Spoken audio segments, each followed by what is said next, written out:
आज हम बात करने वाले हैं एक ऐसी कंपनी की जो हर किसी के घर का हिस्सा बन चुकी है। एक ऐसी कहानी जो शुरू होती है एक छोटी सी गैरेज से और पहुंच जाती है दुनिया के सबसे बड़े ई कॉमर्स एम्पायर तक। जस्ट इमेजिन एक ऐसा इंसान जिसने अपने गैरेज से एक छोटी सी ऑनलाइन बुक स्टोर शुरू की और आज वही कंपनी हर चीज बेचती है, किताबें, कपड़े, इलेक्ट्रॉनिक्स, ग्रोसरी, सब कुछ। जी हाँ, मैं बात कर रहा हूँ अमेज़न की। लेकिन ये सफर इतना भी आसान नहीं था। आखिर कैसे अमेज़न के मालिक जेफ बेजोस ने अपने सपने को हकीकत में बदल दिया, कैसे अमेज़न दुनिया की सबसे बड़ी कंपनी बन गई। इस वीडियो को हमने 4 पार्ट में डिवाइड किया है ताकि आपको अमेज़न के बारे में सब कुछ डिटेल में बता सके। हम बात करेंगे अमेज़न के शुरुआती दिनों से लेकर उसकी business strategies, marketing tactics, controversies और फ्यूचर प्लान तक। तो दोस्तों, ये वीडियो आपके लिए बहुत स्पेशल होने वाला है, तो वीडियो के एंड तक बने रहिए क्योंकि हर पार्ट में कुछ नया और इंटरेस्टिंग मिलेगा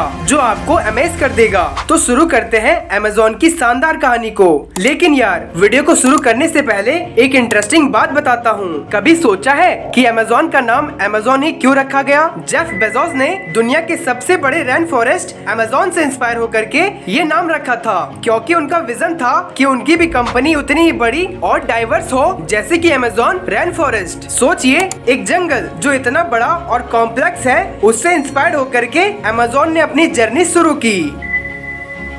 ये बात है 1994 की, जब जेफ ने अपने सपने को सच करने के लिए न्यूयॉर्क से सीटल तक का सफर तय किया। उसने अपनी कंफर्टेबल वाली वॉल स्ट्रीट वाली जॉब को छोड़ दिया और एक नई कहानी लिखने को निकल पड़ा। बेजोस का सपना था एक ऐसी ऑनलाइन बुक स्टोर बनाने का जो सभी को कन्वीनियंट लगे। गैरेज में शुरू हुई ये कहानी एक छोटा सा ऑफिस, कुछ कंप्यूटर्स और बस जेफ बेजोस का डिटर्मिनेशन। शुरुआती दिनों में बेजोस और उसकी टीम खुद ही बुक को पैक करके कुरियर किया करती थी। अमेज़न की पहली किताब थी fluid concept and creative analogy, जो उन्होंने जुलाई 1995 में बेची थी। सोचिए, ये पहला स्टेप था एक ऐसे सफर का जो दुनिया को बदलने जा रही थी। जेफ को पता था कि ये केवल शुरुआत है। उनका विजन था एक ऐसी स्टोर बनाने का जहां सब कुछ मिले, इलेक्ट्रॉनिक्स, कपड़े, ग्रोसरी और बहुत कुछ। उन्होंने अपने इन्वेस्टर्स को कन्विंस करने के लिए कई प्रेजेंटेशन भी दिए और उनसे कहा, this is going to be bigger than you can ever imagine. कई लोगों ने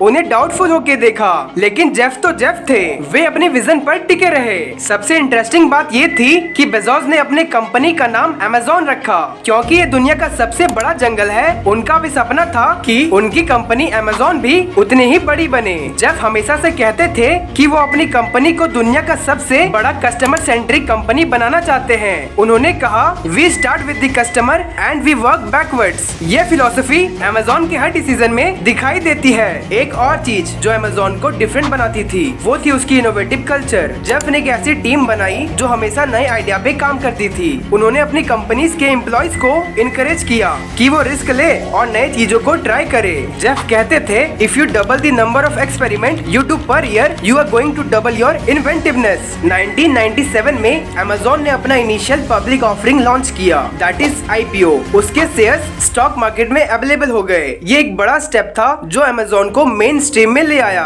IPO के बाद अमेज़न का एक्सपेंशन और भी तेज हो गया। उन्होंने कई नई कैटेगरीज लॉन्च की और अपनी प्रोडक्ट रेंज को वाइडर किया। धीरे धीरे अमेज़न एक ऐसा प्लेटफॉर्म में कन्वर्ट हो गया जहां आपको सब कुछ मिल जाता है। ये सफर इतना भी आसान नहीं था। बेजोस और उसकी टीम को कई चैलेंजेस फेस करने पड़े। कभी फंडिंग का इशू आता तो कभी मार्केट कंपटीशन से डील करना पड़ता, लेकिन जेफ ने कभी भी गिव अप नहीं किया। उन्होंने कहा था, इट्स स्टिल डे फर्स्ट। ये स्टेटमेंट उनकी विजन और कमिटमेंट को दर्शाता है। बेजोस का कहना था कि हमेशा नए आइडियाज और अपॉर्चुनिटी के लिए ओपन रहना चाहिए। तो दोस्तों, ये थी अमेज़न की पहली कहानी कि कैसे एक छोटे से गैरेज से शुरू हुई ये कंपनी। ये सिर्फ शुरुआत है, आगे के हिस्सों में हम और भी इंटरेस्टिंग बातें जानेंगे।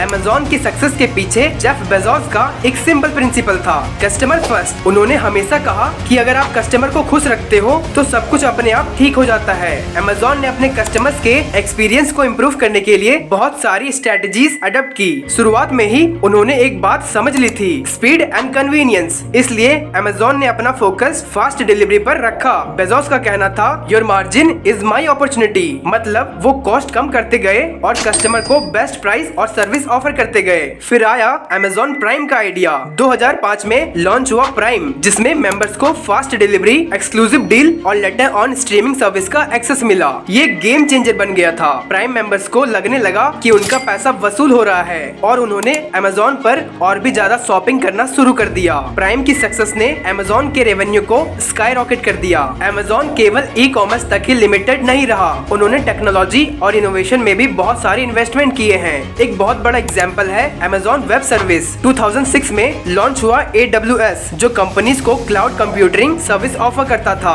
इसने पूरी टेक इंडस्ट्री को बदल दिया। आज AWS Amazon के ओवरऑल प्रॉफिट का बहुत बड़ा हिस्सा कंट्रीब्यूट करता है। फिर आई फुलफिलमेंट बाय Amazon की स्ट्रेटजी। इसके थ्रू स्मॉल बिजनेसेस अपने प्रोडक्ट को Amazon के वेयरहाउस में स्टोर कर सकते थे और Amazon उनके लिए पैकेजिंग, शिपिंग और कस्टमर सर्विस हैंडल करता था। इससे Amazon को बहुत सारे नए सेलर्स मिले और उनका इन्वेंट्री और रीच एक्सपोनेंशियली बढ़ गया। एक और मेजर स्टेप था Amazon का मार्केट प्लेस मॉडल। इस मॉडल में Amazon ने थर्ड पार्टी सेलर को अपने प्लेटफॉर्म पर बेचने का मौका दिया। ये स्ट्रेटजी बहुत सक्सेसफुल रही क्योंकि इसने Amazon की प्रोडक्ट रेंज को डाइवर्सिफाई कर दिया और उनके प्लेटफॉर्म पर कंपटीशन भी बढ़ गया, जिससे कस्टमर को बेस्ट डील मिल रही थी। Amazon की एक और यूनिक स्ट्रेटजी थी कंटिन्यूअस इनोवेशन। उन्होंने अपने लॉजिस्टिक नेटवर्क को इम्प्रूव करने के लिए रोबोट्स, ड्रोन और AI का यूज किया।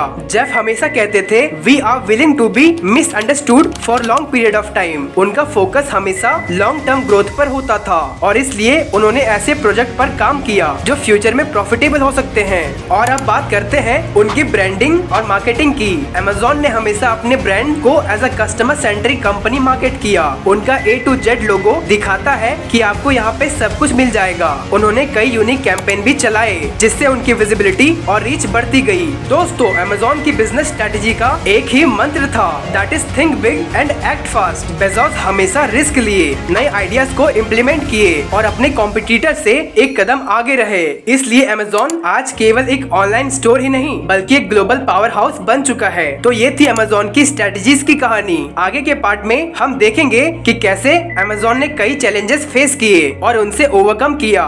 ये सफर अभी और भी इंटरेस्टिंग होने वाला है, तो बने रहिए। दोस्तों, हर बड़ी कंपनी को अपने सफर में कई मुश्किलें तो फेस करनी ही पड़ती है और Amazon भी इससे अलग नहीं थे। लेकिन जेफ की लीडरशिप और उनकी टीम के एफर्ट ने Amazon को हर चैलेंजेस से निकालकर और भी मजबूत बना दिया। शुरुआत में ही Amazon को फंडिंग के लिए स्ट्रगल करना पड़ा था। जब बेजोस ने इन्वेस्टर से फंडिंग मांगी तो कई लोगों ने उनके आइडिया को रिजेक्ट कर दिया। उन्हें ये लगता था कि ऑनलाइन बुक स्टोर का आइडिया कभी भी सक्सेसफुल नहीं हो पाएगा। लेकिन बेजोस तो बेजोस थे, उन्हें पीछे मुड़ के देखना आता ही नहीं था। वे अपनी विजन पर टिके रहे और कुछ लोगों को अपने आइडिया पर विश्वास दिलाई और फंडिंग अरेंज कर ली। 1999 में Amazon का सबसे बड़ा कॉम्पिटिटर था बर्न्स एंड नोबल्स, जो तब तक दुनिया का सबसे बड़ा बुक स्टोर चेन बन गया था। बर्न्स एंड नोबल्स ने अपनी वेबसाइट लॉन्च की और डिक्लेयर किया कि वो Amazon को बीट करेंगे। ये Amazon के लिए एक बहुत बड़ा चैलेंज बन के आ गया था। लेकिन बेजोस ने अपनी कस्टमर सेंट्रिक अप्रोच को और भी अग्रेसिव कर दिया। उन्होंने अपने कस्टमर सर्विस को इम्प्रूव किया, डिलीवरी स्पीड बढ़ाई और नए फीचर्स ऐड ऑन किए। धीरे धीरे Amazon ने बर्न्स एंड नोबल्स को पीछे छोड़ दिया। फिर आई 2000 की .com बबल बस। इस रिसेशन में कई इंटरनेट कंपनीज बंद हो गई। Amazon को भी बहुत बड़ा नुकसान हुआ। लेकिन जेफ ने एक बार फिर अपने विजन पर फोकस किया। उन्होंने कॉस्ट कटिंग मेजर इम्प्लीमेंट किए और अपने कोर बिजनेसेस को स्ट्रॉन्ग बनाया। ये उनका डिटर्मिनेशन था जो Amazon को इस क्राइसिस से निकाल कर ले आया। 2004 में Amazon को एक और बड़ा चैलेंज फेस करना पड़ा, प्रोडक्ट रिकॉल्स। कुछ प्रोडक्ट्स में इशू होने की वजह से कस्टमर ने कंप्लेन की। ये Amazon की रेपुटेशन के लिए एक बहुत बड़ा ट्रीट था। लेकिन जेफ ने तुरंत एक्शन लिया। उन्होंने फॉल्टी प्रोडक्ट को रिकॉल किया, कस्टमर को रिफंड दिए और अपनी क्वालिटी कंट्रोल को और भी स्ट्रिक्ट बनाया। ये उनकी ट्रांसपेरेंसी और कस्टमर फर्स्ट अप्रोच थी, जिससे Amazon की क्रेडिटेबिलिटी और ट्रस्ट और भी बढ़ गई। और फिर 2014 में Amazon ने अपना फर्स्ट स्मार्टफोन फायर लॉन्च किया, लेकिन ये प्रोडक्ट मार्केट में फेल हो गई। ये Amazon के लिए एक सेटबैक था, लेकिन जेफ ने इसे भी एक लर्निंग एक्सपीरियंस की तरह देखा। उनका कहना था, failure and invention are inseparable twins. इस फेलियर के बाद उन्होंने और भी इनोवेटिव प्रोडक्ट पर फोकस किया, जैसे Amazon Echo और Alexa, जो आज हाउस होल्ड नेम बन चुके हैं। Amazon के लिए सबसे बड़ा चैलेंज था कंपटीशन। गूगल,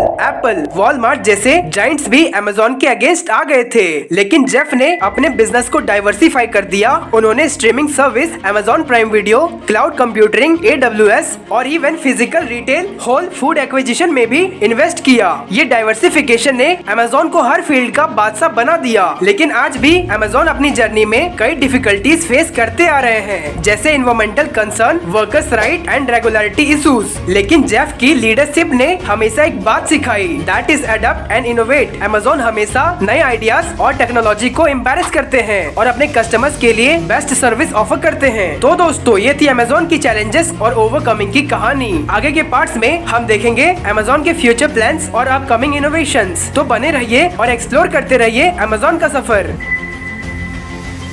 दोस्तों, अब बात करते हैं Amazon के फ्यूचर प्लान्स और इनोवेशन की। आज Amazon केवल एक ई-कॉमर्स कंपनी ही नहीं बल्कि एक टेक जाइंट है। सबसे पहला फ्यूचर एक्सपेक्ट है Amazon का space exploration venture blue origin. Blue origin का मिशन है स्पेस ट्रैवल को एक्सेसिबल और अफोर्डेबल बनाना। जेफ का कहना है, we need to go to space to save earth. ये एम्बिशियस प्रोजेक्ट है जिससे स्पेस टूरिज्म और स्पेस कॉलोनाइज में रेवोल्यूशन की उम्मीद है। फिर आती है Amazon की फोकस ऑन आर्टिफिशियल इंटेलिजेंस और मशीन लर्निंग। Amazon का AI असिस्टेंट एलेक्सा आज हर दूसरे घर में है, लेकिन Amazon का प्लान है कि वो AI टेक्नोलॉजी को और भी एडवांस बनाए। एलेक्सा को और भी इंटेलिजेंट और यूजर फ्रेंडली बनाए जा रहे हैं, जिससे आपके घर का हर डिवाइस स्मार्ट और इंटरकनेक्टेड हो जाए। Amazon drone delivery service prime air एक और इनोवेटिव प्रोजेक्ट है जो फ्यूचर में बहुत बड़ा इम्पैक्ट डालेगा।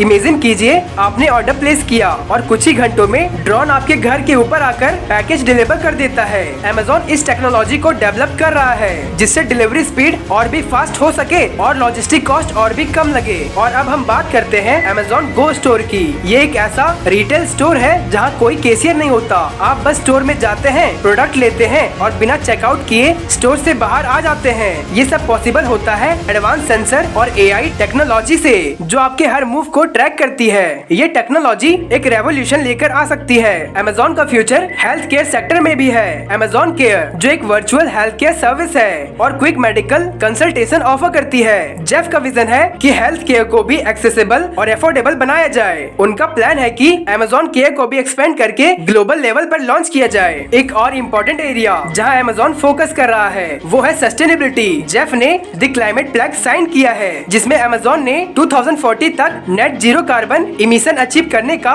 कमिटमेंट दिया है। उन्होंने electric delivery vans, renewable energy project और रिसाइकेबल पैकेजिंग पर इन्वेस्ट किया है। ये एफर्ट्स इन्वायरमेंट के लिए बहुत बेनिफिशियल होने वाला है। और last but not least, Amazon अपने कोर ई-कॉमर्स बिजनेस को और भी इनोवेट कर रहे हैं। न्यू टेक्नोलॉजीज, बेटर लॉजिस्टिक और इनहेंस्ड कस्टमर एक्सपीरियंस पर फोकस किया जा रहा है। उनका गोल है कि आपको बेस्ट शॉपिंग एक्सपीरियंस ऑफर किया जा सके। Amazon ने कई नए टूल्स और फीचर लॉन्च किए हैं, जैसे AR व्यू, जिससे आप प्रोडक्ट को विजुअली अपने घर में देख सकते हो। तो दोस्तों, ये थी Amazon के फ्यूचर प्लान्स और इनोवेशन की कहानी। एक छोटी सी ऑनलाइन बुक स्टोर से लेकर दुनिया की सबसे इनोवेटिव कंपनी बनने तक का सफर। अगर आपको ये वीडियो पसंद आई हो तो लाइक करें, सब्सक्राइब करें और अपने थॉट्स कमेंट में शेयर करें। मिलते हैं अगले वीडियो में, तब तक के लिए जय हिंद।